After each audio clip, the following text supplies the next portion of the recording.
जय महाकाल। अलख निरंजन। आइए, जैसा कि पहले वीडियो में मैंने कुछ डाल रखा है। ज़्यादातर लोग पूछते थे कि रोजगार नहीं चल रहा है, या घर के अंदर समस्या है, या किसी के ऊपर पकड़ है। तो उसका उपाय लगभग मैंने संक्षिप्त में थोड़ा बहुत पहले वीडियो में मैंने दे रखा है। आज इस विषय पर मैं आपके सामने आया हूं कि मुझसे कुछ लोग अक्सर पूछते हैं, जैसा कि आपके सामने काफी लोग देखने वाले तंत्र या रूहानियत आज जैसी परेशानियों को देखने वाले मिलेंगे। उसमें सूखा भी होंगे, ओझा भी होंगे, तांत्रिक भी होंगे, नागा भी होंगे, अनेक प्रकार के लोग होंगे, सिद्ध स्थान भी बने होंगे, और बहुत से चौकी या बहुत से दरबार भी बने होंगे। बहुत से लोग पर्चा निकालते हैं और आपके भविष्य के परेशानियों के बारे में बताते हैं। और बहुत से लोग जो है दरबार जो चलाते हैं, वहां पर जब आप जाते हैं तो वहां की जो शक्ति स्थापित रहती है वह आती है, और कुछ न कुछ जो वहां का साधक होता है उसके माध्यम से बताती है। या जो तांत्रिक होते हैं, जिस शक्ति को वो सिद्ध किए होते हैं, वह शक्ति उनको बतलाती है आपकी समस्या के बारे में। तो दरबार चलाने वाले बहुत हैं, आपके इर्द गिर्द भी बहुत से लोग हैं जो देखने सुनने वाले हैं। उसमें हिंदू लोग भी हैं और मुस्लिम भी लोग हैं देखने वाले। लेकिन अनेक अनेक प्रकार के दरबार चलते हैं, अनेक प्रकार की शक्तियों का चलता है। कोई काली का दरबार है, कोई बालाजी का दरबार है, कोई काली जी का और बालाजी का संग में दरबार है, कोई त्रिपुर सुंदरी का चलाता है, कोई भैरवी का चलाता है, कोई भैरव का चलाता है। अनेक प्रकार के देव शक्ति, अमराज शक्तियों के नाम पर दरबार चलते हैं। मौलाना आदि वगैरह के तो मजार कब्र के द्वारा ही चलते हैं, यह बखूबी जानते हैं। और तंत्र क्रिया में जो तांत्रिक होते हैं, जो अवघड़ होते हैं, वो मशान के क्रिया के माध्यम से शक्तियों का जो उनको सिद्धि प्राप्त होता है उसके माध्यम से आपको बतलाते हैं।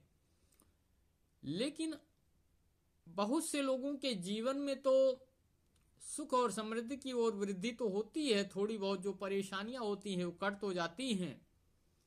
लेकिन आप हमको बतलाइए कि सिद्ध स्थान भी संसार में बहुत हैं और दरबार भी बहुत लंबे समय से लोगों के चलते भी हैं, और संत आदि वगैरह भी जो हैं ज्ञान बहुत से ऐसे भी देते हैं। कबीर पंथ आदि वगैरह के लोग भी ऐसे हैं, और अनेक प्रकार के संत भी हैं जो आपको दो राहे पर ले जाकर या बीच चौराहे पे ले जाकर छोड़ देते हैं। बहुत से तंत्र क्रियाओं में लोग बीच चौराहे पे करने को कहते हैं, और बहुत से संतों के माध्यम से लोगों को मुक्ति दिलाने के वाणी जो है उस से प्रेरित करके ले जाके बीच चौराहे पे छोड़ देते हैं। आपको समझना है, और हमारे समझ से तो यह है कि आज के इस कलयुग संसार में जो तामस से पूरी सृष्टि की बनी है, और अंत मध्य सब कुछ तामस पे ही खत्म होना है पूरी सृष्टि का, तो इसमें विरला ही कोई ईश्वर की कृपा से ज्ञान को प्राप्त करके, और जो कल्याणगामी है, जो दिव्य शक्ति संचार ज्ञान का होता है, वह विरला ही किसी के अंदर होगा। तो मेरा कहना है कि आपके जो इर्द गिर्द जो भी दरबार चलते हैं या देखने वाले हैं, आपकी समस्या आप जब जाते हैं तो क्या आपके जीवन भर की समस्याओं का समाधान का जो वो होता है कर्तव्य, क्या वह दरबार लेता है? या कभी भी किसी भी विषम परिस्थिति में आप जरा गौर करें कि यदि कोई तांत्रिक है या सोखा है या सिद्ध दरबार है, यह वहां का साधक ना मिले,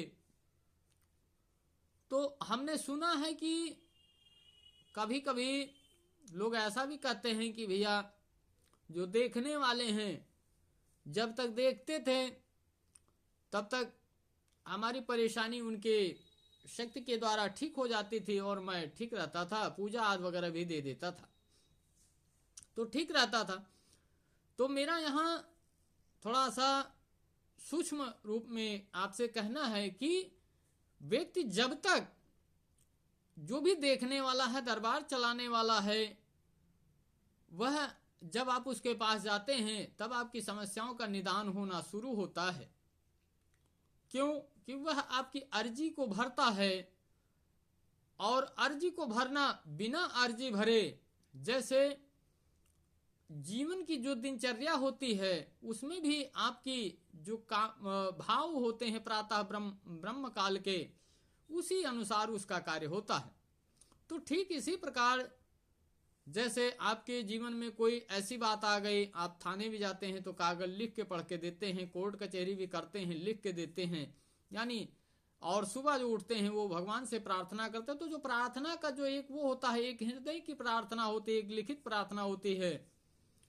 तो आप किस तरीके प्रार्थनाएं करते हैं?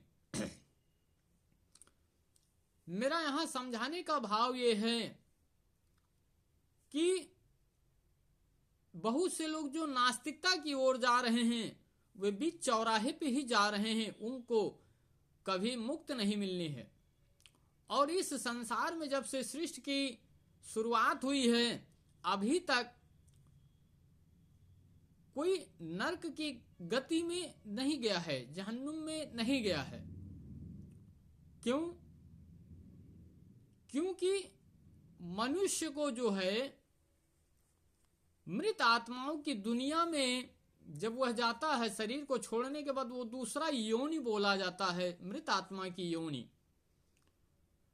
तो पूर्व जन्म में जो जीवन काल थी उस कर्म में यदि उसने आंतरिक, मानसिक यानी शारीरिक तरह से पाप कर्म किया है, रत्ती से या बड़ी से बड़ी तक, तो उस कर्म को भोगना पड़ता है। तो उसको प्रायश्चित करने के लिए, क्योंकि जीवन काल में उसने थोड़ा अच्छे कर्म किए थे, तो ईश्वर अच्छे कर्मों के लिए प्रायश्चित करने का अवसर मनुष्य को जरूर देता है। और वह मृत के बाद जो मृत्यु की दुनिया होती है उसमें प्रायश्चित करने का अवसर उसको एक बार जरूर देता है। तो आज के समय में देखिए, हमारे पूर्व काल में सऊदी के प्रिंस ने भी कहा था, जहां मक्का बना है, जो मक्केश्वर कहलाता है, वहां के जो प्रिंस हैं उन्होंने भी कहा था कि जितने भी बुजुर्ग हैं वे अपने गुनाहों के कारण प्रायश्चित कर रहे हैं। और ऐसे भी जो सनातन में भी हैं जो पाप कर्म किए थे, वह भी यदि उनकी कोई समाधि बनी है या कोई स्थान बन गया है, तो वह उनकी शरण में जो व्यक्ति परेशान जा रहा है, अन्य आत्माएं परेशान कर रही हैं, और किसी बलि या जो बहुत ज्यादा वैसा था उसकी शरण में लोग जा रहे हैं, तो वह काम करता है कि ठीक करता है, लोगों की समस्याओं को दूर कर देता है वह ताकत, और लेकिन वह प्रायश्चित करता है, अपने पाप कर्म का प्रायश्चित करता है। लेकिन मनुष्यों की जो अंधकारमयी दुनिया है उसमें होता क्या है कि लोग उसको देवता मानने लगते हैं और घर में उसको देव भगवान के रूप में मान करके पूजा करने लगते हैं। तो मेरा यहां कहना है कि यदि कोई ऐसा व्यक्ति जो चाहे मृत आत्मा हो चाहे जीवित इंसान हो, और वह पर ब्रह्म परमात्मा की कृपा से यदि आपकी समस्या को दूर करता है, तो वह परमात्मा का सेवक, या उसको आप द्वारपाल कह लीजिए, या उसका सेवक कह लीजिए, सेवक के रूप में उसकी पूजा आप कर सकते हैं, क्योंकि ईश्वर के द्वार पर सेवक ही मिलेगा और सेवक को सबसे पहले प्रणाम करने का विधान भी है। जैसे भगवान शिव के द्वार पर भैरव और गणेश जी विराजमान रहते हैं, माता जी के द्वार पर गणेश जी और हनुमान जी विराजमान रहते हैं, साथ में भैरव भी किसी किसी शक्ति के स्वरूप में स्थापित रहते हैं। ऐसे प्रथम द्वारपाल की पूजा होती है। तो जो मनुष्य आपकी सहायता करे उसको आप देव न मानते हुए उस परमात्मा, उस शक्ति का जब आप सेवक मान करके उसको प्रथम पूजा देते हैं तो निश्चित तौर पर आपकी जो कामना होती है वह उसके माध्यम से परमात्मा तक पहुंच जाती है। लोग भूल क्या करते हैं कि सेवक की पूजा या सेवक का उस भाव से पूजा नहीं करते जिस भाव से परमात्मा को करना होता है उनके चरण का, क्योंकि परमात्मा तो सेवक के पीछे बैठे हैं और वह अपने विश्राम कक्ष में बैठे हैं। तो द्वार पर यदि आप उस सेवक की पूजा और उसको सेवक मान करके घर में यदि आप उसकी पूजा करते हैं या उस स्थान पे जहां उसकी स्थान बने हैं सेवक की पूजा करके और सेवक मान करके या उनके गण को मान करके आप पूजा, चाहे जीवित इंसान के या मृत इंसान की यदि कोई स्थान बना है तो निश्चित तौर पर आपकी कामना कभी व्यर्थ नहीं जाएगी। लोगों की व्यर्थ कामनाएं होती क्यों हैं? क्योंकि मनुष्य का जो मस्तिष्क होता है वह आज के समय में आसुरी प्रवृत्तियों से बिल्कुल संलिप्त हो चुका है और सूक्ष्म सूक्ष्म पग पर सुई की नोक बराबर वह पाप कर्म के आवरण में चलता रहता है। इसलिए सत्कर्म की जो प्रकाश ज्योति होती है वहां तक नहीं जा पाती है। तो मैं समझाने का केवल प्रयास कर रहा हूं कि यदि कोई आपके जीवन में जो ठीक करता है या कोई ऐसा संसाधन बताता है कि ऐसे चीजों हैं तो आप सबसे पहले उसके बताए गए विधि के अनुसार यदि किसी देवी देवता या किसी ऐसे व्यक्ति का घर में देव शक्ति का रखने के लिए आपको तस्वीर कहता है तो उस सेवक का भी तस्वीर घर में रखिए, उस स्थान पे ही रखिए पूजा के, और उस सेवक को भी हृदय अंतरात्मा से घर में भी उसको प्रणाम करिए। ठीक उसी प्रकार उसके उस तस्वीर के सामने पूजा दीजिए जो प्रभु का भोग होता है, क्योंकि प्रभु की प्रसन्नता तभी होती है जब उसका सेवक प्रसन्न होता है। ये शास्त्रों में बहुत वर्णित है और इसको यदि कोई खंडन करता है तो निश्चित तौर पर वह ऐसे संत हैं जैसे कबीर रामपाल जी के अनन्य अनुयायी भी हैं जो बीच चौराहे पे ले जाके छोड़ते हैं, भ्रमित भी करते हैं। ऐसे ठीक इसी तरीके से लोगों को गुमराह भी होने का एक कारण बनता है। मनुष्य जिस प्रकार बीच चौराहे पर जाएगा और दो राहे पर जाएगा वहां उसकी नैया डूबनी निश्चित है। तो मैं बहुत समझाने का प्रयास कर रहा हूं, लेकिन मैंने कई बार वीडियो में बताया है कि संसार में कोई ऐसी तस्वीर आपके घर में होनी चाहिए जो जीता जागता तस्वीर हो, जो जिंदा कहलाए, वह जिंदा तस्वीर हो। और उसके सामने यदि किसी भी प्रकार की परेशानी आपके जीवन में चल रही है और उस तस्वीर जो आप उस घर में रखते हैं जिंदा तस्वीर कहलाती है। जब जो भोग जो आपका इष्ट है, जो आप अपने इष्ट को भोग देते हैं, वही भोग जब उस तस्वीर के सामने रख करके उस तस्वीर जिसकी तस्वीर होती है उसको हृदय से प्रार्थना करते हैं, धूप दीप या जो भी है जो अपने प्रभु इष्ट को देते हैं वही उसको भी देते हैं, तो निश्चित तौर पर आपकी जो परेशानी है वह प्रभु की कृपा से जिंदा तस्वीर अपना चमत्कार और अपना प्रभाव दिखा देती है। लेकिन हमारे नजर में अभी तक या लोगों की नजर में ऐसी कोई जिंदा तस्वीर नहीं आई है।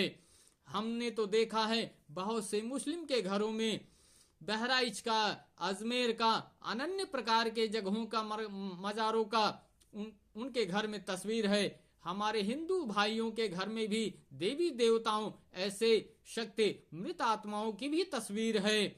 लेकिन आप विचार करिए कि कोई जिंदा तस्वीर नहीं है, इसके पीछे क्या कारण है?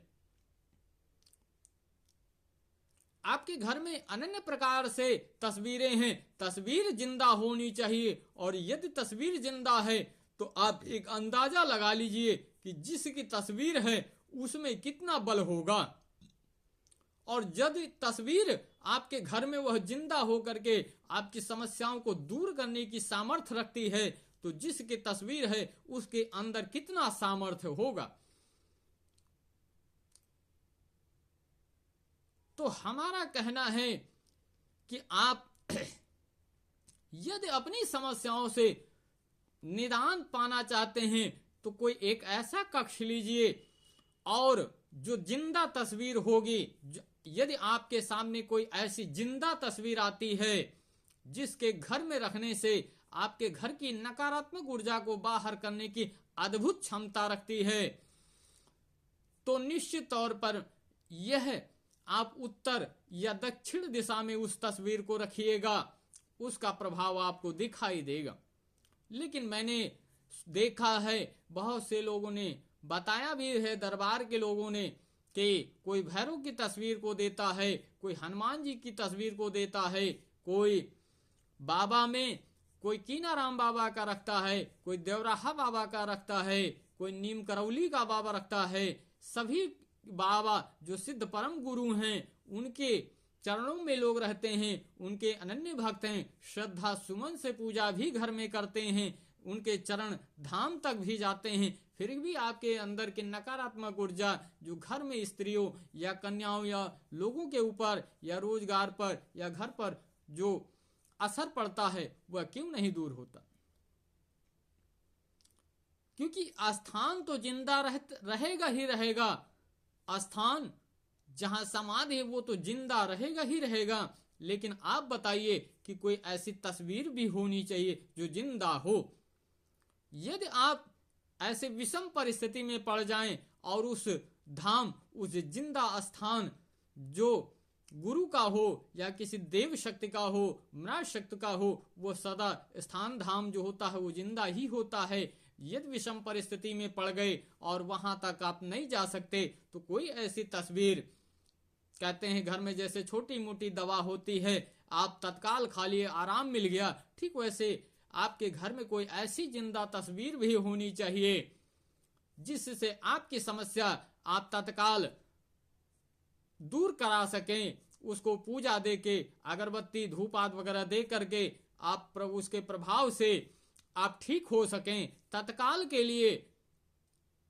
यदि आप प्रतिदिन करेंगे तो निश्चित तौर पर हमेशा के लिए धीरे धीरे नकारात्मक ऊर्जा को समाप्त कर देगा। लेकिन यदि आकस्मिक जरूरत पड़ जाए तो वह जिंदा तस्वीर आपकी सहायता कर सकती है। और जिसकी जिंदा तस्वीर होगी वह संसार में अलौकिक शक्तियों से का स्वामी भी होगा, तभी उसकी जो तस्वीर होगी वह जिंदा होगी और तभी आपकी नकारात्मक ऊर्जाओं को तत्काल प्रभाव रूप से वो दूर कर देगी। इसमें लोग सोचते होंगे, बहुत से दरबार के लोग तस्वीर देते हैं, बताते हैं कि इस मंत्र का जप करिए और भगवान का धूप दीप पूजन विधिवत करिएगा, जो है बिल्कुल विधि पूर्वक पूजन करेंगे, भजन करेंगे, धूप दीप करेंगे और मंत्र का जप करेंगे। कोई पचरा गाता है, कोई क्या गाता है, तब जाकर के उसकी कृपा धीरे धीरे होती है। लेकिन मेरा यहाँ कहना है कि कोई ऐसी जिंदा तस्वीर होनी चाहिए किसी ऐसे व्यक्ति का, किसी ऐसे देव शक्ति का, किसी ऐसे सिद्ध